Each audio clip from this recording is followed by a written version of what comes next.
Finally Assam পুলিচৰ cut off list আৰু admit card বা তেওঁলোকৰ ৰিজাল্টক লৈ গুড নিউজ আহি গ'ল। বহুত বেছি ভাল খবৰ। যিখিনি আমাৰ পোষ্ট আছিলে AB UB যিটো আমাৰ এক্সাম 23 মাৰ্চত হ'ব লগা কথা আছিল, সেই এক্সাম বা কাট অফ লিষ্ট বা তেওঁলোকৰ ৰিজাল্টক লৈ অফিচিয়েল নটিফিকেশ্যন এলাউ কৰিলে। আজি যিহেতু 10 তাৰিখ 10/3/2025 এই নটিছখন যোৱাকালি প্ৰকাশ কৰিছিল, কিন্তু আজি যিহেতু 11 তাৰিখ এই নটিছখন আজি আমি পাইছোঁ, কিছু সময়ৰ আগতে পাইছোঁ, কিন্তু তেওঁলোকে এলাউ কৰিছিল 10 তাৰিখ অৰ্থাৎ যোৱাকালি নটিছখন এলাউ কৰিছিল। নটিছখন পাইছোঁ বৰ্তমান আমি কিছু সময়ৰ আগত SLPIB ৱেবছাইট যেহেতু উপলব্ধ হৈছে, গতিকে বহুত বেছি ভাল কৰে।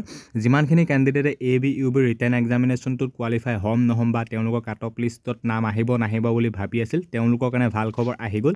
অহা কালিলৈ তেওঁলোকে ৰিজাল্টটো চাব পাৰিব। তেওঁলোকে ৰিটেন এক্সামিনেশ্যনটোত কোৱালিফাই হৈছে নহৈছে বা তেওঁলোকৰ কাট অফ কিমান গৈছে নগৈছে, প্ৰতিখন ডিষ্ট্ৰিক্টৰ 35টা কাট অফ বা প্ৰত্যেক ৰাষ্ট্ৰৰে যিহেতু কাট অফ বেলেগ বেলেগ যাব, গতিকে সেইবাবে বহুত বেছি ভাল খবৰ আহি গ'ল। অহা কালিলৈ পুৱাৰ ভাগৰ 11টা বজাত কাট অফ লিষ্ট মুকলি কৰি দিব। তেওঁলোকৰ ৰিজাল্ট চাব পাৰিব অহা কালিলৈ 12/3/2025 12 মাৰ্চত, অৰ্থাৎ অহা কালিলৈ।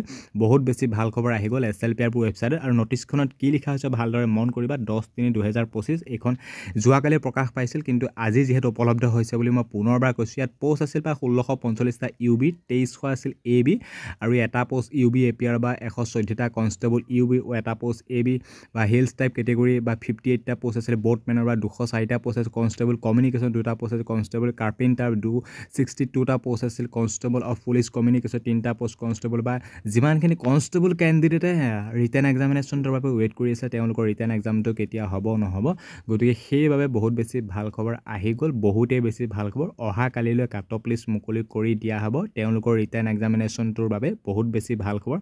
অহা কালিলৈ তেওঁলোকে কাট অফ লিষ্ট চাব পাৰিব পুৱাৰ ভাগৰ 11টা বজাত, আৰু অহা কালিলৈ তেওঁলোকে ৰিটেন এক্সামিনেশ্যনটো কোৱালিফাই হৈছে নহৈছে সেইটো হিচাপত চাব পাৰিব।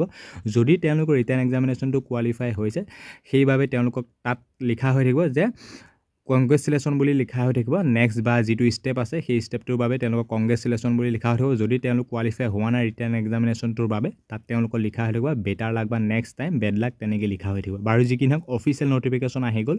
অহা কালিলৈ পুৱাৰ ভাগতে আসাম পুলিচৰ AB UB cut off list প্ৰকাশ পাব বা তেওঁলোকৰ ৰিজাল্ট প্ৰকাশ পাব ৰিটেন এক্সামিনেশ্যনটোৰ বাবে। গতিকে ভাল হওক, সকলোৰে ভাল হওক তাৰে কামনা কৰিছোঁ। সকলোৱে যাতে ৰিটেন এক্সামিনেশ্যন দিবৰ বাবে নাম আহক তাৰে কামনা কৰিছোঁ। বহুত বেছি ভাল খবৰ যিহেতু অফিচিয়েল আপডেট আহি গ'ল।